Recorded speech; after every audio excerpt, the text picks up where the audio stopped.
अस्सलाम वालेकुम everyone, welcome to online class of physics. Previous video lecture में हम एक्सरसाइज सॉल्व कर रहे थे चैप्टर 10 की, और चैप्टर 10 की एक्सरसाइज में हमने कुछ रिव्यू क्वेश्चन को स्टडी किया था, और वो चीज़ें हम ऑलरेडी चैप्टर के आर्टिकल्स में जो हमारे प्रीवियस वीडियो लेक्चर थे उनमें हम उनको डिस्कस कर चुके हैं। आज के वीडियो लेक्चर में हम लोग डिस्कस करेंगे इस चैप्टर में कुछ कंसेप्चुअल क्वेश्चन है इसकी एक्सरसाइज में, उनको हम डिस्कस करते हैं वन बाय वन। सो हमारा पहला क्वेश्चन है, if the length of the simple pendulum is double what happen to its time period. Question को ध्यान से समझिए। If the length of the simple pendulum is double what happen to its time period. अगर हम simple pendulum की length को double करते हैं तो उसके टाइम पीरियड पर क्या इफेक्ट पड़ेगा। ये 2 मार्क्स का क्वेश्चन बेटा आपको आ सकता है। तो इस क्वेश्चन को आप ध्यान से समझिए कि ये क्वेश्चन हम कैसे सॉल्व करेंगे। मैं क्वेश्चन फिर रिपीट कर रहा हूँ। क्वेश्चन में ये बात पूछी गई है, if the length of simple pendulum is double what happen to its time period. उसके टाइम पीरियड पर क्या इफेक्ट पड़ेगा जब हम सिंपल पेंडुलम की लेंथ को डबल कर देते हैं। तो हम इसको सॉल्व करते हैं, हम इसका सॉल्यूशन लेते हैं। हम इसको लिखते हैं कि as we no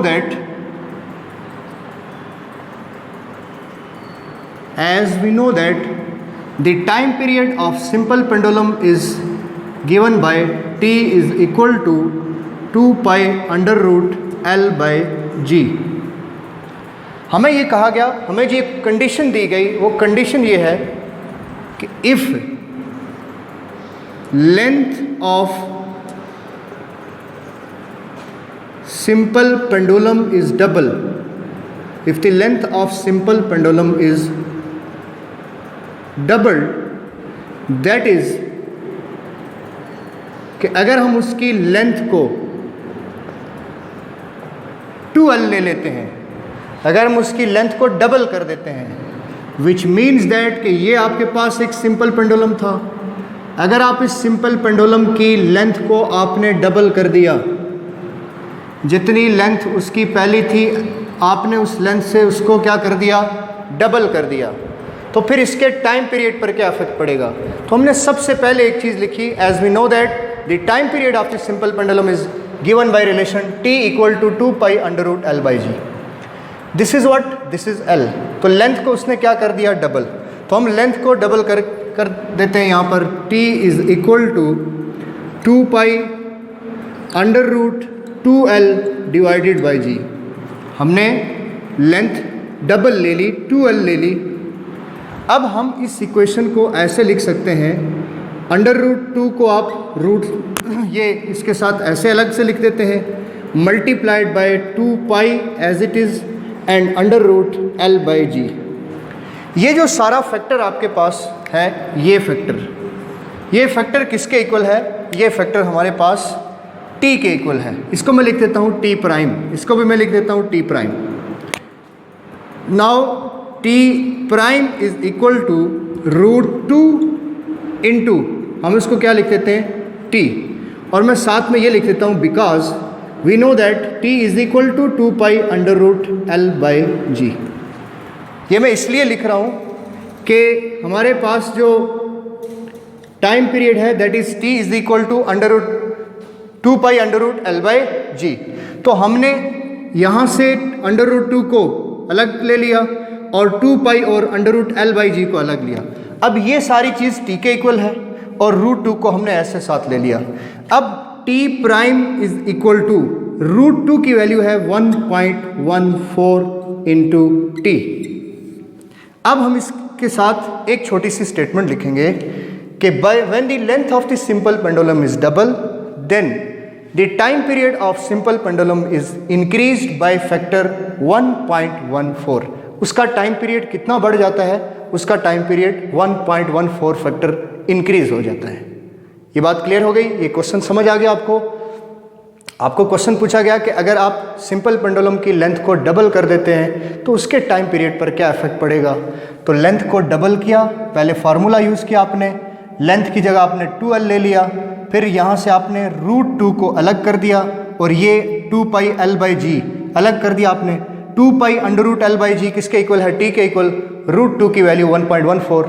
so when the length of the simple pendulum is double, the time period of the simple pendulum is increase by factor 1.14. ये चीज़ क्लियर हो गई बेटा आपको? ओके, नेक्स्ट हमारा क्वेश्चन है, a ball is drop from a certain height.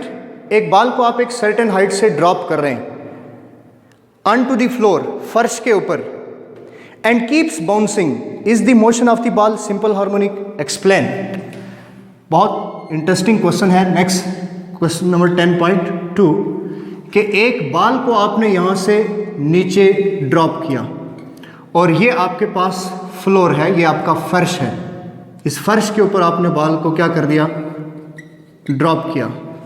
तो definitely ये अगर आप एक टेनिस बॉल ले लेते हैं तो ये बॉल यहाँ से फिर वापस ऊपर जाएगा, इतनी हाइट को तो जाएगा, फिर वापस नीचे ड्रॉप होगा और ये बॉल फिर बाउंस बैक होगा और ये बॉल फिर वापस आएगा, फिर से वापस जाएगा और फिर आप देखेंगे कि ये बॉल आपको फर्श पर स्टेशनरी मिलेगा. ऐसा ही होगा. अब उसने कहा कि जब एक बॉल को आपने क्या किया, ड्रॉप किया इस बॉल को यहाँ से, we drop a ball from a certain height on to floor, is the motion of ball is simple harmonic? क्या इस बॉल की मोशन सिंपल हार्मोनिक है? तो बेटा इस क्वेश्चन का आंसर करने के लिए आपको सिंपल हार्मोनिक मोशन की कंडीशन आनी चाहिए, जो हमारा पहला क्वेश्चन था रिव्यू क्वेश्चन में कि what are the necessary condition for simple harmonic motion. Simple harmonic motion के लिए नेसेसरी कंडीशन क्या है? तो पहली कंडीशन हमने क्या ली थी, पहली कंडीशन हमने क्या पढ़ी थी, there must be a elastic restoring force which brings the body, which brings the object back to its mean position. Second one is the system must have inertia, and third one property is the acceleration of the body is directly proportional to displacement and is always directed toward its mean position. So यहाँ पर elastic restoring force नहीं है, ठीक है. जब elastic restoring force नहीं है तो बॉडी अपनी सिंपल हार्मोनिक मोशन को एग्जीक्यूट नहीं कर सकती. तो हम सिंपल ये कहेंगे कि जब अगर आप एक बॉल को एक सर्टेन हाइट से ड्रॉप करते हैं फर्श के ऊपर और वो बाउंस बैक होता है फिर वापस आता है, तो इसकी मोशन सिंपल हार्मोनिक मोशन नहीं है, because it does not fulfil the condition of simple harmonic motion. ये सिंपल हार्मोनिक मोशन की बेसिक कंडीशन को फुलफिल नहीं करती. ये बात क्लियर हो गई? ओके, नेक्स्ट क्वेश्चन है हमारा, a student perform 2 experiments with a simple pendulum. एक स्टूडेंट है, एक बच्चा लैब के अंदर सिंपल पेंडुलम के 2 एक्सपेरिमेंट परफॉर्म करता है. ही use 2 bobs of different masses by keeping other parameters constant. His astonishment, the time period of the pendulum do not change. Why? अब उसको ये देख रहा है, जब उसने 2 बार एक सिंपल पेंडुलम का एक्सपेरिमेंट किया और डिफरेंट मैसेज के मेटालिक बॉब यूज़ करके उसने एक्सपेरिमेंट को परफॉर्म किया, लेकिन उसने देखा कि हर बार उसको सिंपल पेंडुलम का जो टाइम पीरियड है वो उसको सेम मिला. ऐसा क्यों हुआ? तो ऐसा इसलिए हुआ कि फिर आप आंसर करेंगे इस क्वेश्चन में 10.3 का जो आंसर है उसको आप लिखेंगे कि as we know that, again आप लिख सकते हैं एज वी नो दैट, हम जानते हैं t is equal to 2 pi under root L by g, के सिंपल पेंडुलम का जो टाइम पीरियड है वो किसके इक्वल है, t equal to 2 pi under root L by g. अगर उस बच्चे ने, अगर उस स्टूडेंट ने एक ये मैथ लिया, अगर उस स्टूडेंट ने एक ये मैथ लिया मेटालिक बॉब का, अगर उस स्टूडेंट ने एक ये मैथ लिया मेटालिक बॉब का, this is M1, this is M2, this is M3, M4, but उसने कहा कि उसने 2 टाइम एक्सपेरिमेंट को परफॉर्म किया, 2 डिफरेंट मेटालिक बॉब उसने लिए, डिफरेंट मैसेज के मेटालिक बॉब लिए, लेकिन उसने हर बार देखा कि उसको टाइम पीरियड की वैल्यू कैसी मिलती है, सेम मिलती है. ऐसा क्यों है? तो ऐसा इसलिए है, अकॉर्डिंग टू दिस फार्मूला, इस फार्मूले से हमें ये पता चलता है the time period of the simple pendulum is independent to the mass of the metallic bob. कि सिंपल पेंडुलम का जो टाइम पीरियड है वो मेटालिक बाब के मैस के इंडिपेंडेंट है, मैस के ऊपर डिपेंड नहीं करता। टाइम पीरियड डिपेंड करता है लेंथ के ऊपर, वैल्यू ऑफ जी के ऊपर डिपेंड करता है, मैस के ऊपर डिपेंड नहीं करता। तो जब हम डिफरेंट मैसेज के मेटालिक बाब यूज़ करेंगे, बाकी पैरामीटर को आप कांस्टेंट रखेंगे, बाकी लेंथ को आपने कांस्टेंट रखा है, तो लेंथ आप चेंज नहीं करेंगे तो उसका टाइम पीरियड चेंज नहीं होगा। हमने प्रीवियस क्वेश्चन में एक चीज़ देख ली कि लेंथ को डबल किया तो टाइम पीरियड बदला, बट मैसेज बदलने से, मेटालिक बाब के मैसेज बदलने से टाइम पीरियड पर इफेक्ट नहीं पड़ता। तो आप इसको ऐसे एक्सप्रेस कर सकते हैं, as we know that the time period of the simple pendulum is given by t is equal to 2 pi under root L by g. So this relation tells us, ये रिलेशन हमें ये बताता है the time period of the simple pendulum is independent to the mass of the metallic bob. Simple pendulum का time period metallic bob के mess पर depend नहीं करता, उस पर इन्हिसार नहीं करता, इसलिए इसके टाइम पीरियड पर कोई इफेक्ट नहीं होगा। So there is no change in the time period of the simple pendulum. Simple pendulum के टाइम पीरियड के ऊपर कोई इफेक्ट नहीं पड़ेगा। और next question is what type of waves do not required any material medium for their propagation. किस तरह की वेव्स को मटेरियल मीडियम रिक्वायर्ड नहीं होता अपनी प्रोपोगेशन के लिए, ये भी हम पहले स्टडी कर चुके हैं। प्रीवियस 10.4 क्वेश्चन है, which type of wave do not required any material medium for their propagation. किस तरह की वेव को मटेरियल मीडियम रिक्वायर्ड नहीं होता अपनी प्रोपोगेशन के लिए। Your answer is very simple, electromagnetic wave. Electromagnetic waves do not required material medium for their propagation। Electromagnetic wave को प्रोपोगेट करने के लिए मटेरियल मीडियम रिक्वायर्ड नहीं होता। फॉर एग्जांपल इसमें हमारे पास जो वेव्स हैं वो हमारे पास हैं microwaves, radio waves and light waves, X-rays, television waves। So these are the example of electromagnetic waves and which do not require medium for their propagation। Our next question is plane wave in the ripple tank undergoes refraction। कि ripple tank में जो plane wave हैं वो refraction का process करती हैं when they move from deep to shallow water।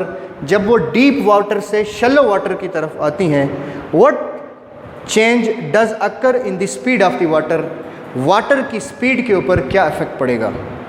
तो बेटा इसको अभी अभी हम प्रीवियस लेक्चर में हम डिस्कस कर चुके हैं। ये हमारा क्वेश्चन नंबर 10.5 है। ये मैं एक स्केच ड्रा कर रहा हूँ। यहाँ पर इस बॉक्स को आप वाटर कंसिडर कर लीजिए कि इसके अंदर वाटर है।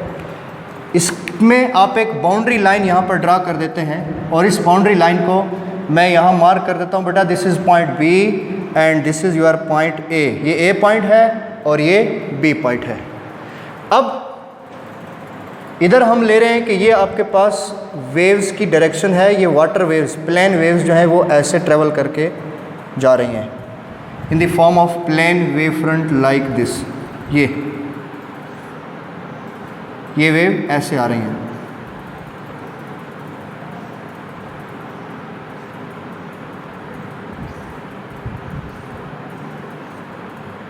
Like this, these are the waves. ये जो आपको ए बी लाइन है, ये ए बी लाइन ये शो कर रही है कि ये डीप वाटर है और ये आपके पास शैलो वाटर है। ये हमने प्रीवियस लेक्चर में ये चीज़ रिफ्रैक्शन की प्रॉपर्टी जब हम स्टडी कर रहे थे हमने इसको किया है। अब ये आपके पास जो मैं एरो हेड लगा रहा हूँ ये आपके पास इस वेव की डायरेक्शन ऑफ प्रोपोगेशन है और ये आपके पास डीप और शैलो वाटर के बीच में एक बाउंड्री है। अब इस पर आप एक लाइन ड्रा करते हैं। इस लाइन को हम कहते हैं कि ये आपके पास नॉर्मल लाइन है। इस लाइन को हम क्या कहते हैं कि ये नॉर्मल लाइन है, ऐसे यहाँ पर। अब इस नॉर्मल लाइन और इस इंसिडेंट रे के बीच में जो वेव की डायरेक्शन को रिप्रेजेंट कर रही है, इसके बीच में जो एंगल बनता है, इस एंगल को हम क्या कहते हैं? Angle of refraction. अब अगर ये वेव ऐसे ही ट्रेवल करेंगी तो हम कहेंगे कि रिफ्रैक्शन का प्रोसेस नहीं हुआ। लेकिन ये वाटर कैसा है? यहाँ पर कम गहरा पानी है, ये गहरा पानी है। तो उसने ये कहा है कि जब वाटर वेव्स रिपल टैंक में प्लेन वेव वो डीप वाटर से शैलो वाटर की तरफ आती हैं, तो what changes occur to its speed, इसकी स्पीड के ऊपर, वाटर की स्पीड के ऊपर क्या चेंजेस आएंगे, क्या चेंजेस अकर होंगे? तो हम यहाँ पर इसका पैटर्न फिर ऐसे ड्रा करते हैं कि ये वेव यहाँ से ऐसे आ गई, ये वेव यहाँ से ऐसे आ गई, ये ऐसे, फिर ऐसे, फर्दर हम इन सब को ऐसे ड्रा कर लेते हैं। तो ये पैटर्न हमें ये समझाता है कि जब वेव डीप वाटर से शैलो वाटर में आती हैं तो वेव अपनी डायरेक्शन ऑफ प्रोपगेशन क्या कर देती हैं? चेंज कर देती हैं। ये एरोहेड अब हम ऐसे ड्रा करते हैं कि ये आपके पास रिफ्रैक्टेड वेव है। वेव डीप से शैलो में आई तो अपना पाथ क्या कर दिया? चेंज कर दिया, और इसको हम लिखते हैं एंगल ऑफ रिफ्रैक्शन। अब इसकी स्पीड पर क्या इफेक्ट पड़ता है?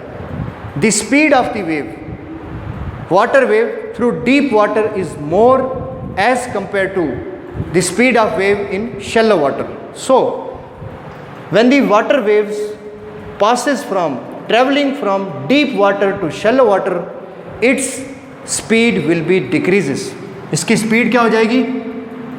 Its speed will be decreases. इसकी स्पीड क्या हो जाएगी? डिक्रीज हो जाएगी। इसलिए कि डीप वाटर में वाटर वेव की स्पीड ज़्यादा होती है और शैलो वाटर में वाटर वेव की स्पीड क्या होती है? कम होती है। तो इसलिए जब वाटर वेव्स डीप वाटर से शैलो वाटर की तरफ आएंगी तो उसकी स्पीड पर क्या इफेक्ट पड़ेगा? तो answer is speed will be decreases. उसकी स्पीड क्या हो जाएगी? डिक्रीज हो जाएगी। ओके बेटा, मैं इसको फिर से रिपीट कर देता हूँ। पहला क्वेश्चन था, if the length of the simple pendulum is double then what happen to the time period of simple pendulum. Question को बहुत आसान अल्फाज में समझिए। उसने कहा कि अगर सिंपल पेंडुलम की लेंथ को डबल कर देंगे तो उसके टाइम पीरियड पर क्या इफेक्ट पड़ेगा? तो अगर सिंपल पेंडुलम की लेंथ को डबल किया तो उसका टाइम पीरियड 1.14 टाइम क्या हो जाएगा? इंक्रीज हो जाएगी। ये आपने याद रखना है और इसको आपको सॉल्व करना आना चाहिए। लेकिन पहले आप लिखेंगे सॉल्यूशन में, as we know that the time period of the simple pendulum is given by t = 2 pi √L/g। Then length को आपने डबल कर दिया और फिर आपको ये रिजल्ट मिल गया। दूसरा क्वेश्चन हमारा ये था कि अगर एक बाल को आप एक सर्टेन हाइट से आप ड्रॉप करते हैं फर्श के ऊपर, जब आप उसको ड्रॉप करते हैं तो वो बाल वापस बाउंस बैक होता है, फिर वहाँ पर उसके ऊपर टकराता है, फिर ऊपर आता है, और एक टाइम ऐसा आता है कि आप देखते हैं वो बाल आपको फर्श पर पड़ा हुआ नज़र आता है। तो उसने कहा कि क्या इस बाल की मोशन सिंपल हार्मोनिक मोशन है? तो your answer is no. The motion of ball is not simple harmonic motion because it does not obey the condition of simple harmonic motion. ये सिंपल हार्मोनिक मोशन की condition को fulfil नहीं करती। Condition क्या थी?